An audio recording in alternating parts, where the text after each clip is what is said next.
আমি বললাম, স্যার, আপনি আমাকে কি এরকম প্রাইভেট পড়াবেন, যে প্রাইভেট দরজা বন্ধ করে পড়াতে হবে? আমি একটা মেয়ে মানুষ। আপনার সাথে দরজা বন্ধ করে প্রাইভেট পড়লে মানুষ আমাকে খারাপ বলবে, তাও আবার স্কুল রুমে। তখন স্যার আমাকে উত্তরে বলল, অনিতা, আজকে আমি তোমাকে এমন একটা প্রাইভেট পড়াবো যে প্রাইভেট তুমি জীবনে কখনো পড়ো নাই। আজকে আমি তোমাকে এমন একটা অঙ্ক করাবো যে অঙ্ক তুমি জীবনে কখনো কর নাই। আজকে আমি তোমাকে এমন একটা ইংরেজি পড়াবো যে ইংরেজি জীবনে তুমি কখনো পড় নাই। আমি বললাম, সত্যি বলছেন স্যার? স্যার বলল, হ্যাঁ অনিতা, আমি সত্যি বলছি। তারপর বন্ধুরা স্যার আমাকে খালি রুমে একলা ডেকে নিয়ে পরীক্ষায় ভালো নম্বর দিবে বলে প্রাইভেট পড়ানোর নামে আমার সাথে যা করল, তা শুনলে বন্ধুরা তোমাদের মাথা গরম হয়ে যাবে। সত্যি বলছি বন্ধুরা, আজকের গল্পটি অনেক অনেক ইন্টারেস্টিং। আশা করি তোমরা শুনে অনেক মজা পাবে। পুরো গল্পটি শোনার জন্য বন্ধুরা তোমাদের নিকট আমার বিনীত অনুরোধ। বন্ধুরা, তোমাদের নিকট আমার ছোট্ট একটি অনুরোধ, তোমরা দয়া করে আমার চ্যানেলটিকে সাবস্ক্রাইব করে আমাকে সাপোর্ট করবা। বন্ধুরা, আমার নাম অনিতা। আমি কলকাতার একজন মেয়ে। বন্ধুরা, আমার বর্তমান বয়স 25। কিন্তু আমি তোমাদেরকে যে ঘটনাটি বলবো তা আমার জীবনের বাস্তব একটি ঘটনা, যা আমার মতো একটা ছোট্ট বালিকার সাথে কোনো শিক্ষকেই করা উচিত নয়। বন্ধুরা, আমার জীবনে ঘটে যাওয়া বেদনাদায়ক ঘটনা ঘটেছিল আজ থেকে প্রায় 9-10 বছর আগে। বন্ধুরা, আমি তখন কলকাতা শহরের একটি বেসরকারি স্কুলে ক্লাস 10-এ পড়তাম।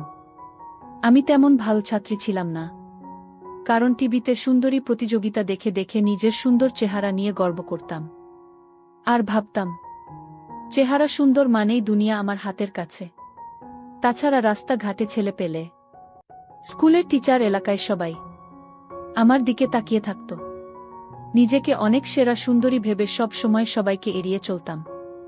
আমি সব সময় আমাদের ক্লাসের স্যারদের কাছে প্রাইভেট পড়তাম। এতে করে স্যার ক্লাসে কিছু বলার সাহস পেত না, আবার ভালো মার্কস দিত। দেখতে দেখতে কিভাবে সময় চলে গেল তা বুঝতেই পারি নাই। একদিন আমাদের গণিতের শিক্ষক সুকেশ স্যার হঠাৎ করে নোটিশ দিয়ে দিল, আমাদের টেস্ট এক্সাম সামনে। আমি ছাত্রী হিসেবে তেমন একটা ভালো ছিলাম না। টেস্ট এক্সামের কথা শুনে আমার মাথা ঘুরতে শুরু করল।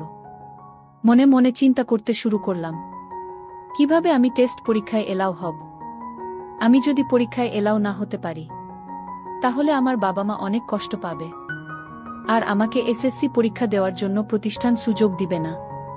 মনে মনে চিন্তা করতে লাগলাম, যেভাবেই হোক আমি টেস্ট পরীক্ষায় এলাও হতে হবে। আর যদি এলাও হতে না পারি, তাহলে আমার পড়ালেখা চিরতরে বন্ধ হয়ে যাবে।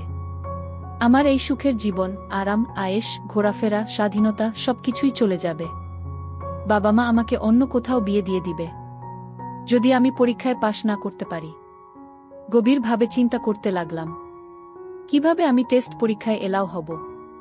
মনে মনে চিন্তা করলাম, যদি আমাকে টেস্ট এলাও হতে হয়, তাহলে আমাকে খুব ভালো করে কয়েকটা দিন পড়তে হবে, এবং আমাদের প্রতিষ্ঠানের সবচেয়ে ভালো শিক্ষক সুকেশ স্যার, উনার কাছে আমাকে খুব মনোযোগ সহকারে প্রাইভেট পড়তে হবে। যদি আমি ছুটির পর আমি উনার এখানে বেশ কয়েকদিন প্রাইভেট পড়ি ব্যক্তিগতভাবে, তাহলে মনে হয় আমি পরীক্ষায় ভালো করতে পারব। এই চিন্তা করে আমি সুকেশ স্যারের কাছে চলে গেলাম। আমি স্যারকে গিয়ে বললাম, স্যার, আমি আপনার কাছে একটা প্রয়োজনে এসেছি। স্যার বল, কি প্রয়োজন? আমি বললাম, স্যার, আমি আপনার কাছে প্রাইভেট পড়তে এসেছি।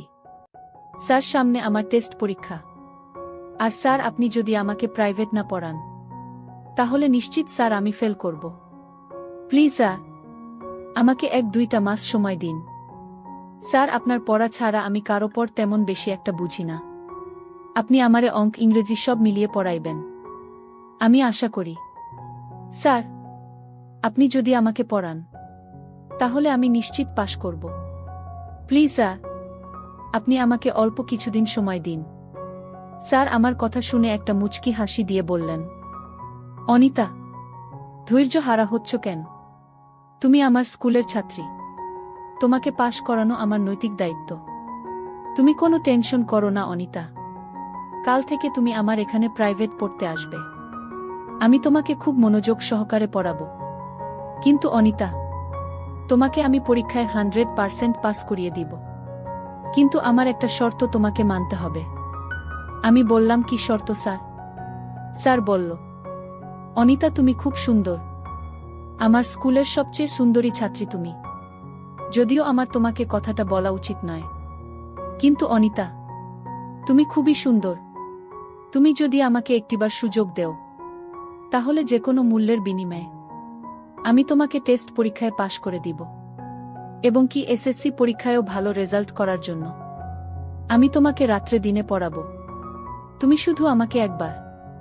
আমি বললাম, স্যার একবার কি? স্যার বলল, বোকা মেয়ে বোঝে না। তুমি অনেক সুন্দর। তোমার সুন্দরের কোনো তুলনা হয় না। আমি তোমার দিকে চাইলেই আমি যেন তোমার মধ্যে হারিয়ে যাই। অনিতা, আমি তোমার সৌন্দর্যের মধ্যে একবার হারিয়ে যেতে চাই। আমি বললাম, স্যার আমি পরীক্ষায় পাশ করব বলে আপনার কাছে টাকা দিয়ে প্রাইভেট পড়তে এসেছি। কিন্তু আপনি যে স্যার এত নীচ, আপনি যে এত খারাপ, তা আমি আগে জানতাম না। স্যার আপনি কি করে আপনার মেয়ের বয়সী একটা মেয়ের সাথে মেয়ের বয়সী একটা মেয়েকে এরকম প্রস্তাব দেন? আপনার লজ্জা করে না? আপনার লজ্জা শরম কি খেয়ে ফেলেছেন নাকি? সুকেশ স্যার আমাকে বলল, অনিতা তুমি আমাকে যেভাবেই অপমানিত করো না কেন, তোমার দিকে তাকালে আমি আর স্থির থাকতে পারি না। অনিতা, আমি সত্যিই তোমাকে অনেক ভালোবাসি। আমি তোমাকে অনেক ভালোবেসে ফেলেছি। আমি তোমার ভালোবাসার আগুনে পুড়তে চাই। প্লিজ অনিতা, তুমি আমার প্রস্তাবে রাজি হয়ে যাও। আমি তোমাকে সকল পরীক্ষায় পাশ করিয়ে দেব। অনিতা, আমি তোমাকে খুব বিনয়ের সাথে বলছি, যদি তুমি আমার প্রস্তাবে রাজি না হও, তাহলে আমি তোমাকে সকল পরীক্ষায় ফেল করাবো।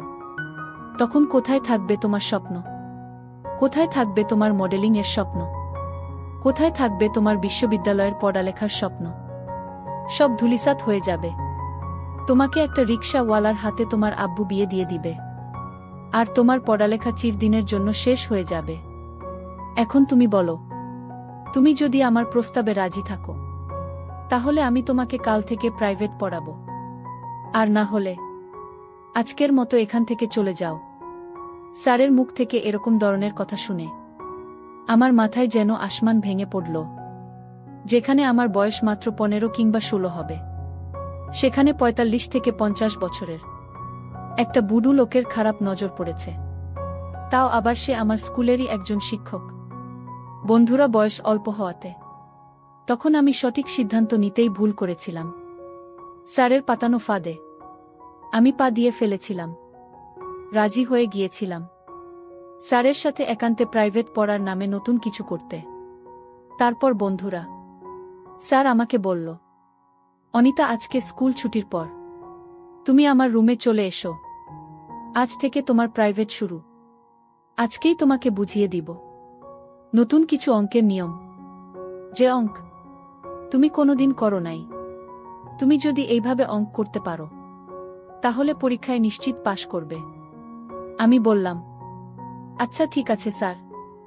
তারপর বন্ধুরা, স্কুল ছুটির পর আমি সোজা চলে গেলাম স্যারের রুমে প্রাইভেট পড়ার জন্য। আমি স্যারের রুমে যেতেই স্যার দরজা বন্ধ করে দিল। আমি বললাম, স্যার আপনি দরজা বন্ধ করে দিলেন কেন? স্যার বলল, আরে বোঝে না, পড়ালেখার সময় অন্য কেউ এসে ডিস্টার্ব করবে, আর পড়ালেখার সময় কেউ এসে ডিস্টার্ব করা আমার কাছে মোটেই ভালো লাগে না। আমি বললাম, স্যার তারপরেও আপনি দরজা বন্ধ করার দরকার নেই। স্যার বলল, কেন? আমি যদি দরজা বন্ধ করে তোমাকে প্রাইভেট পড়াই, তাহলে তোমার কোনো সমস্যা? আমি বললাম, না স্যার, আমার কোনো সমস্যা নেই। তারপরও আমি একটা মেয়ে মানুষ, এভাবে দরজা বন্ধ করে রাখছেন, এটা মনে হচ্ছে ঠিক না। তারপর স্যার আমাকে বলল, অনিতা আমি তোমাকে আজকে যে প্রাইভেট পড়াবো, সেটা তোমার জীবনের প্রথম প্রাইভেট। এরকম প্রাইভেট তুমি আর কখনো করো নাই। সুতরাং এই প্রাইভেট দরজা বন্ধ করে পড়াতে হয়।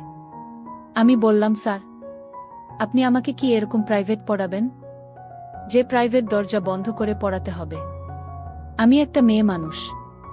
আপনার সাথে দরজা বন্ধ করে প্রাইভেট পড়ালে মানুষ আমাকে খারাপ বলবে, তাও আবার স্কুল রুমে। তখন স্যার আমাকে উত্তরে বলল, অনিতা, আজকে আমি তোমাকে এমন একটা প্রাইভেট পড়াবো যে প্রাইভেট তুমি জীবনে কখনো পড় নাই। আজকে আমি তোমাকে এমন একটা অঙ্ক করাবো যে অঙ্ক তুমি জীবনে কখনো কর নাই। আজকে আমি তোমাকে এমন একটা ইংরেজি পড়াবো যে ইংরেজি জীবনে তুমি কখনো পড় নাই। আমি বললাম, সত্যি বলছেন স্যার? স্যার বলল, হ্যাঁ অনিতা, আমি সত্যি বলছি। তারপর বন্ধুরা, স্যার আমাকে খালি রুমে একলা ডেকে নিয়ে এমনভাবে অঙ্ক করাচ্ছিল যে অঙ্ক আমি জীবনে কখনো কোনো দিন দেখিনি। স্যারের অঙ্ক করাতে আমার খুব কষ্ট হচ্ছিল। আমি কিছুই বুঝতে পারছিলাম না। হতবাক হয়ে শুধু কান্না করছিলাম, কারণ স্যারের অঙ্কের ধরনটা ছিল একটু অন্যরকম। বুঝতেই তো পারছেন বন্ধুরা, স্যার আমাকে কোন ধরনের অঙ্ক করিয়েছিল। এভাবে বন্ধুরা স্যার আমাকে পড়ার ফাঁকে ফাঁকে প্রতিদিন বিশেষ ধরনের একটা অঙ্ক করাতো, যে অঙ্কটা করাতে প্রথম প্রথম আমার খুব কষ্ট হয়েছিল। কিন্তু এভাবে স্যার আমার সাথে 1-2 মাস অঙ্ক করার ফলে খুব ভালোই লেগেছিল, এবং এইভাবে আমি আমার টেস্ট পরীক্ষায় উত্তীর্ণ হয়েছিলাম। অবশেষে আমি এসএসসি পরীক্ষায় পাস করেছিলাম। কিন্তু এই পাসটা হয়েছিল একটা বিনিময়ের পাস, এই সামান্য একটা সার্টিফিকেটের জন্য। আমার জীবনের সার্টিফিকেটের একটা গুরুত্বপূর্ণ অংশই আমাকে বিসর্জন দিতে হয়েছিল। যাই হোক বন্ধুরা, এটা আমার জীবনের একটা বেদনাদায়ক করুণ অধ্যায়। আমি জানি হয়তো তোমরা বন্ধুরা আমার কথাগুলো অনেকেই বিশ্বাস করবে না, আবার অনেকেই বিশ্বাস করবে। পরেও বলছি বন্ধুরা, পৃথিবীতে এমন কিছু ঘটনা ঘটে যা মানুষ বিশ্বাস করতে খুবই কষ্টসাধ্য হয়। আমার ক্ষেত্রেও ঠিক সেই রকমই হয়েছিল। বন্ধুরা, আমাদের প্রত্যেকটা সমাজেই এরকম ধরনের কুরুচিপূর্ণ মানুষ লুকায়িত আছে, যাদের কাছে তাদের বিলাসিতাটাই বড়, তাদের চাহিদাটাই বড়। তাদের সামান্য পরিমাণ চাহিদার কারণে আমার মতো সহজ সরল মেয়েদের জীবন নষ্ট হয়ে যাচ্ছে, তা তাদের চোখে পড়ে না। তারা অন্ধ, সারা জীবন অন্ধ হয়েই থাকবে। তাদের কপালে বিবেকের আলো কখনো জ্বলবে না। বন্ধুরা, আজকে এই পর্যন্তই। গল্পটি যদি তোমাদের ভালো লাগে তাহলে অবশ্যই লাইক, কমেন্ট, শেয়ার করবা। বন্ধুরা, তোমরা যদি এরকম ধরনের ইন্টারেস্টিং গল্প পেতে চাও তাহলে দয়া করে আমার চ্যানেলটিকে সাবস্ক্রাইব করে আমাকে সাপোর্ট করবা। পরিশেষে তোমাদের সুস্থতা কামনা করছি। ভিডিওটি দেখার জন্য তোমাদের সকলকে অসংখ্য ধন্যবাদ।